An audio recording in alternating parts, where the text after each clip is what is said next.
اهلا وسهلا بيكم، يا رب تكونوا بخير وصحة وسعادة. ابني بيسأل كتير، مفيش حاجة بتعدي من تحت ايديه، طول الوقت بيسأل على كل حاجة، وانا خلاص تعبت من كتر ما هو عمال يزن، مش عارفة الاحق على الاسئلة بتاعته. واحيانا بيسأل اسئلة محرجة، واحيانا بيسألني اسئلة انا مش عارفة اجاوب عليها اصلا. انا عايزة اقولك انك لازم تبقي فرحانة، لازم تبقي مبسوطة جدا، لان انتي ابنك عنده درجة ذكاء عالية. ابنك طول الوقت بانتباهه واسئلته الكتير، انتي يا اما هتنمي درجة الذكاء دي وهتساعديه، يا اما هتبوظي الدنيا خالص. وعلى فكرة، الذكاء مش بيثبت عند درجة معينة، لا، انا اقدر ارفع نسبة الذكاء. وللأسف لو انا مهتمتش بالحاجة اللي موجودة عند ولادي وقدرت ان انا انميها، نسبة الذكاء بتاعتهم بتقل. فانا لما يبقى عندي طفل بيسأل كتير جدا، لازم اجاوب على الاسئلة بتاعته.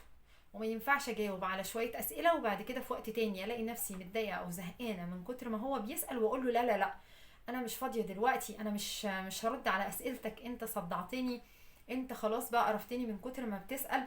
بلاش الحاجة دي، ابعدي عنها نهائي. طيب، اي سؤال ولادنا هيسألوه احنا لازم نجاوب عليه.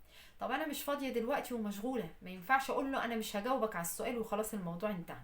انا اقول له طيب، انا هحسسه الاول بالاهتمام ونقول بقى ايه، خلاص يا حبيبي، انا عارفه ان السؤال انت عاوز تعرف اجابته، بس انا ايدي مش فاضيه، وممكن وانا مش مركزه ما اقدرش اجاوب على كل الحاجه اللي انت عايزها او افهمك زي ما انت عاوز ايه تعرف الحاجه دي. فاديني فرصه اخلص اللي في ايدي وهنقعد مع بعض وهبدا اجاوب لك على كل اللي انت عايزه.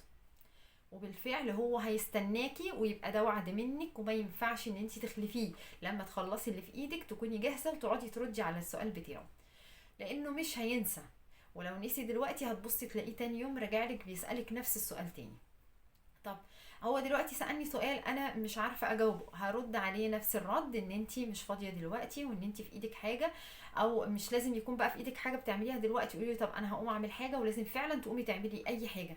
تحس يعني بيحس ان انت مش بتتهربي منه، يحس ان انت فعلا مشغوله. وتقولي له هرد عليك، تبداي تدوري على الاجابه وتردي عليه برضه. طب سالك سؤال محرج، ما تحسسهوش ان هو عمل مصيبه، ولا تقولي له ايه ده، وايه السؤال ده عيب، انت ازاي فكرت كده، انت جبت السؤال ده منين. وتبدأ بقى ايه الام تهاجم في الطفل وتستغرب وازاي جاب السؤال ده. لا، هو في اسئله كتير جدا بتراود الاطفال في مرحله معينه، بيبدا بقى حاجات كتير كده تلفت انتباههم فيبداوا يسالوا عليها. فانت حتى لو السؤال محرج هتبداي توصلي له الاجابه بالشكل اللي يتناسب مع عمره.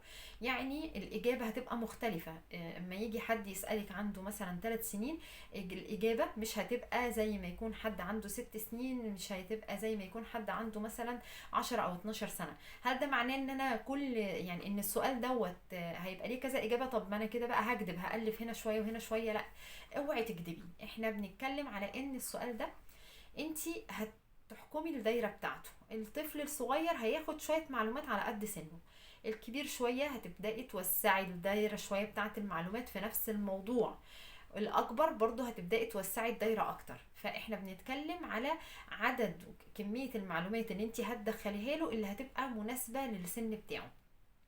يبقى احنا لازم نركز كويس قوي، نجاوب على اسئلتهم، بلاش نهاجمهم، لان ديت نعمه من عند ربنا، انت لازم تنميها وتساعديه.